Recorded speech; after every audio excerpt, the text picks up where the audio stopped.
Thank you, Carolyn, and thank you, everybody. My name is Lou Zeller, and I'm Executive Director with the Blue Ridge Environmental Defense League. The league was founded in 1984 to protect the homes and the families and the livelihoods of people in the Blue Ridge Mountains. And we quickly expanded out because the issue we were facing was indeed a national issue. But what I want to talk about here tonight, principally, is a different issue, not a waste dump, which is the reason Blue Ridge was founded all those years ago. But it's about natural gas pipelines, and you know that well. How many people in the room here are from Franklin County? Show of hands. Most everybody. How many people have been to a meeting about the pipeline?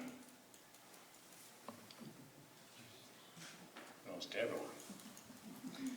How many people are in favor of a pipeline coming through Franklin County?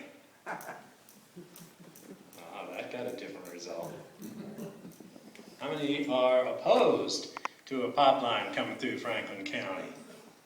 Jeepers, even the cheap seats way in the back there, the peanut gallery operating the audiovisuals, I heard from them. Well, what can we do to stop it? Because if there's nothing else I can say to you tonight, here it is. This can be stopped.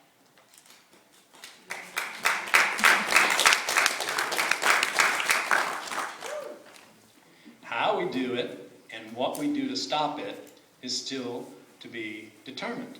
I don't have a crystal ball. I didn't have a crystal ball when I joined Blue Ridge Environmental Defense League in 1986. Yes, I've been with them that long, working on campaigns, traveling tens of thousands of miles a year, working in communities just like this one.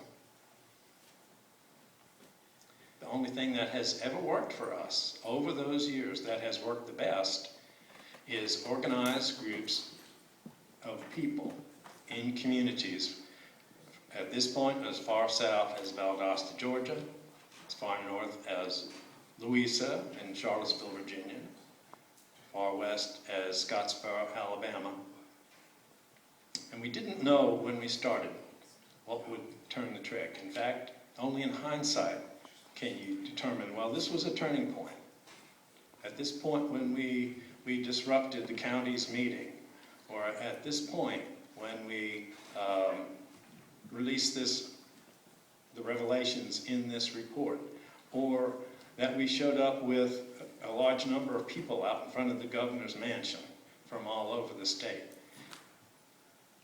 or when we went to a television station and upended the whole program from the audience, from a state meeting that was being held in the public TV station in North Carolina. We didn't know what the turning points were when we were taking on a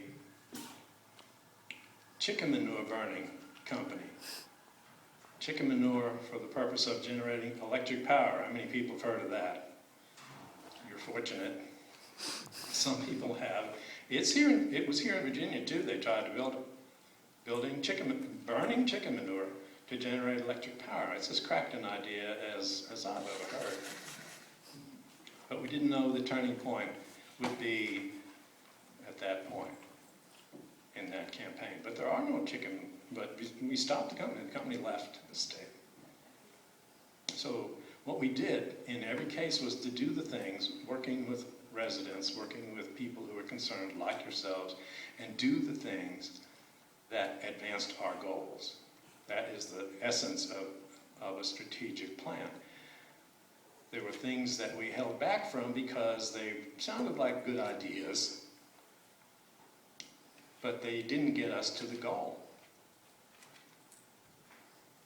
And I can't give you a list of what those things are, because each campaign, it's like a person. It has its own personality, has its own period of growth and development.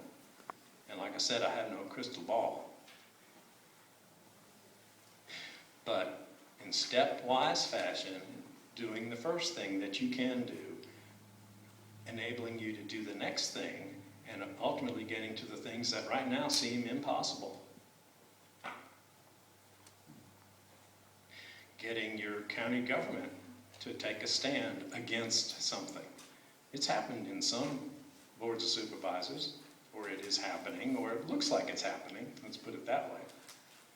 But I take it it's not happening in Franklin County yet. No dissenting votes on that one.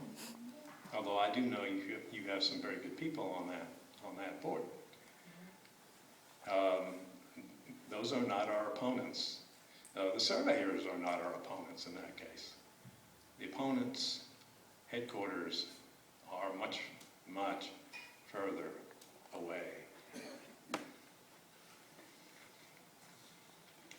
Let's talk about pipelines and just get a grounding in that a little bit. Safeguarding America's resources, the resources I'm talking about are not gas and coal and nuclear and anything else like that. It's our people. It's our water, it's our land, it's our air, and it's our lives. So let's start with land. The threats from a natural gas pipeline are decreased property values, inability to sell, inability to get a mortgage, to refinance, restricting the use of your own property if you elect to stay there. Poor compensation. What we see over and over again is promises made, signing on the dotted line from the willing property owner, and then turning it over to the oil and gas company, and very much you take what they give you after they have deducted their expenses, their overhead, their insurance, and whatever else they can think of to deduct before they give it to you. This is the situation with gas pipelines. This is the situation with fracking, where there are other factors involved. The permission to even allow somebody to take gas from under your land can happen without your permission in that case. Construction hassles. 150-foot wide right-of-way, for some people that would take all their property. And not being able to build anything on top of the pipeline, if it were to be built, even though it's underground, you've lost the use of your property. We'll talk about compensation here in a little bit, and actually your the valuation in just a moment. But you continue to pay taxes on that land. It's still your land. Let's talk about one of those examples. And this comes from a Forensic Appraisal Group Limited, which is it's their business to do condemnations and property appraisals.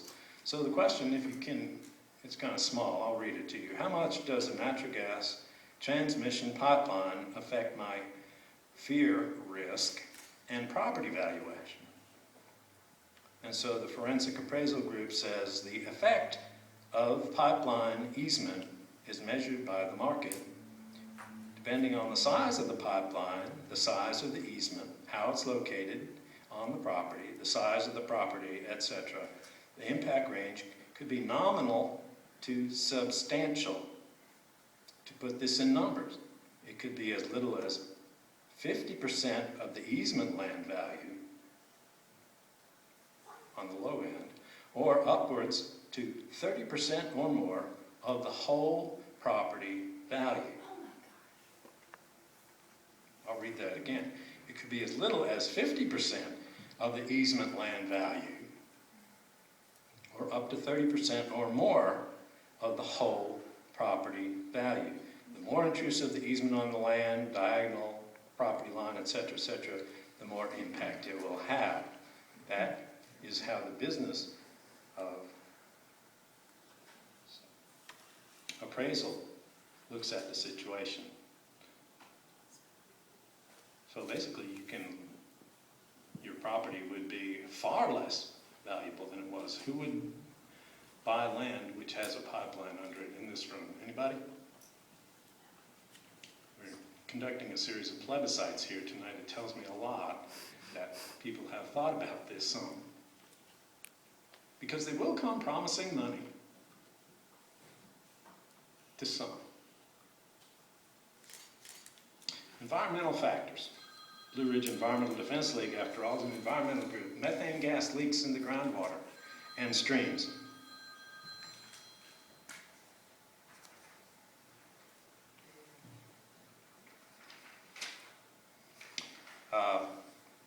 There are potentials for explosions. The one that happened in San Bruno, California a few years back ripped a hole 40 feet deep, 4 stories deep, and 160 feet long. It was a crater which was left behind there. Later on, it was deemed that it was the fault of the company because they're basically self-regulated, which is the same situation you have here. Obviously, the disruption of streams and riverbeds that it would cross. Irreparable damage in some cases. How do you put a pipeline that's this big around underneath the creek without ruining that creek? Toxic air pollution from compressor stations is a factor which is not recognized as much as the pipeline and the water contamination, but it is real. And it is a factor which happens, the pollution which happens regardless of whether there are any accidents or not. Pipeline pollution is transporting natural gas, requires pressure to keep the gas moving. One more slide, please. Pipeline pollution 24/7 is right. The gas doesn't move by itself through this pipeline. It needs to be pushed over hill and over dale. And so every 50 miles or so, there's a compressor station. Compressor stations are powered by natural gas. They burn natural gas, internal combustion engines. They may be a turbine, it could be a piston engine. In either case, they're internal combustion engines. They put out phenomenal amounts of pollution every single day. They don't have pollution controls on these devices. They just have a great big tailpipe. For example, 8 4,000 horsepower gas-powered reciprocating engines is one that we looked at and filed a Clean Air Act petition against late last year. And we're still waiting to hear back from the EPA on that. But the pollution kind of stunned me when I found out what the totals were, which are allowed in the permit.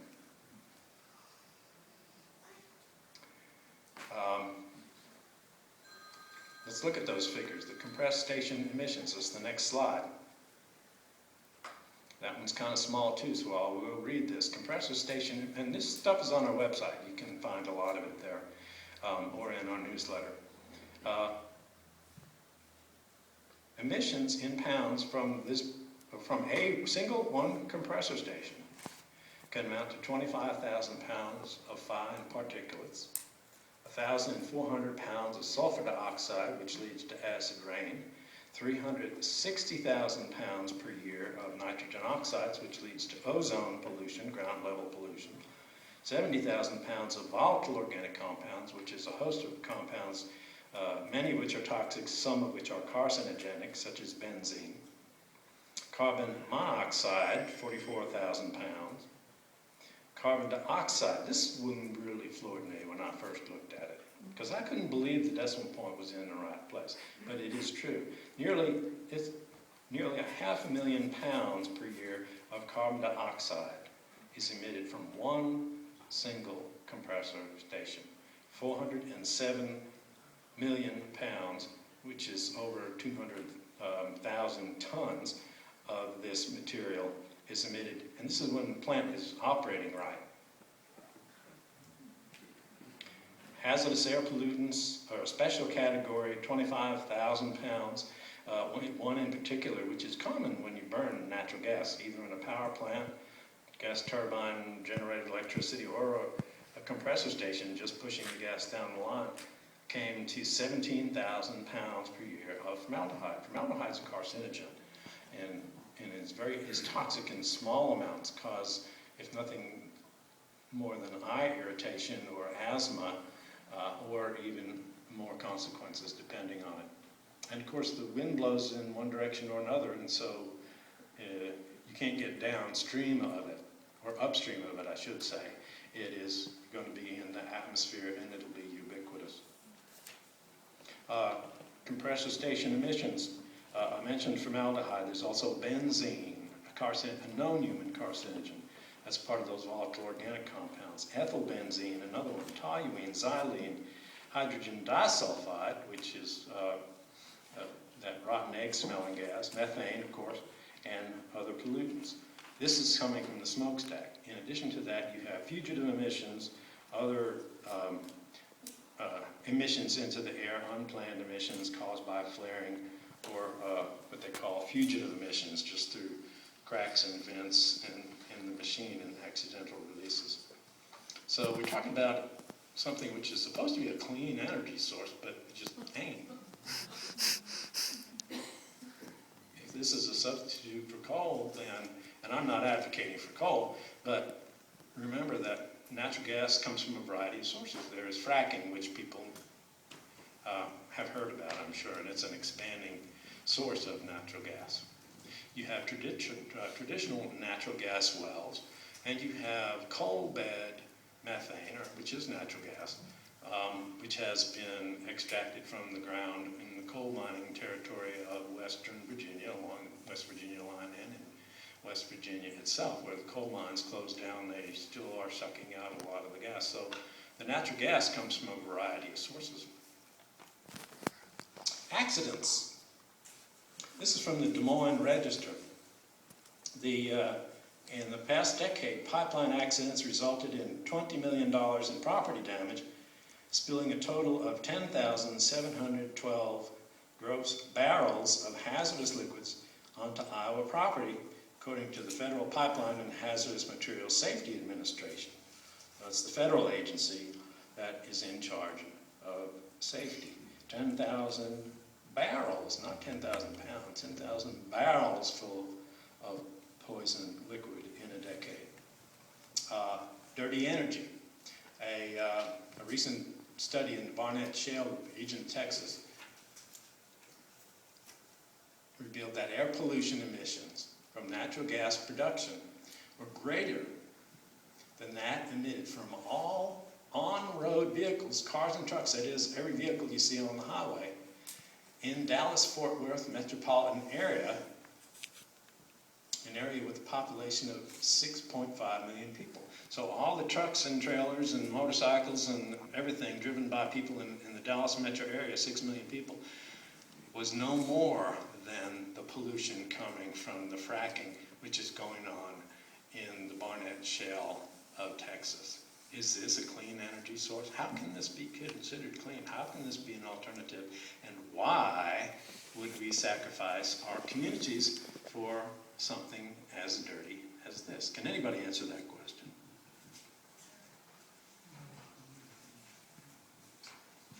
I can't either. And I think the answer is a big fat no. Ain't gonna happen here.